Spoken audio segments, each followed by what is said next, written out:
kulanti wanaagsan daawadayaal ku soo dhawaada channelka Salma Vlog and Entertainment. Haddii aad nagu cusub tahay subscribe oo qaybta gaduudan ku dhufo isla markaana furo meesha gambaleelka si aad noola socoto oo aan muuqaalada aan soo gelin doono ay kuugu soo hordhacaan insha Allah.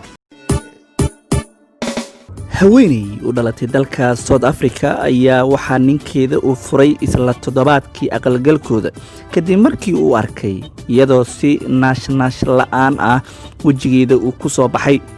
ninkan oo 40 sano jir ah ayaa furay xaaskiisa 5 sano ayuuna ka yaryahay oo waa 35 sano jir kadib markii uu arkay kuna dooday inaysan u qaab ekeen sidii ay ahayd markii make up ahaanta ay u marsanayd. waxa ay adeegsatay waxyaabo ay kamid ahaayeen baalal indhood oo bug ah ama been abuura. warku wuxuu sheegayaa in ninka uu gabadha dalxiis ahaan u geeyay goob loo dalxiis tago si ay bisha malabka ugu qaataan, balse ay arrintan dhacday mar ay ku wada dabaasheen barkad meesha ku tiilay.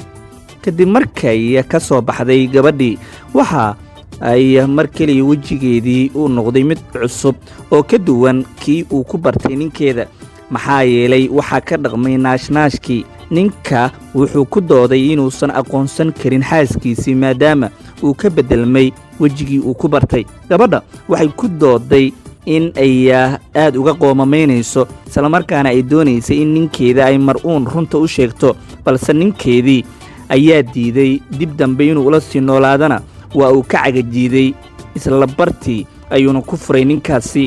haddaba gabdho badan oo Soomaaliya ku dhaqan ayaa waxa ay isticmaalaan waxyaabaha loo yaqaano make-upka, bal saameyn intee leeg ayay ku yeelan kartaa arrintan gabdhaha adeegsada make-upkaas.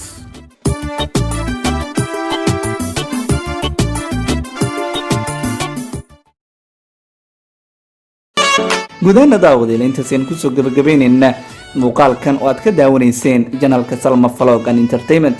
intaan muuqaalkan mid la mid isku arki doono sidaas iyo nabadgelyo.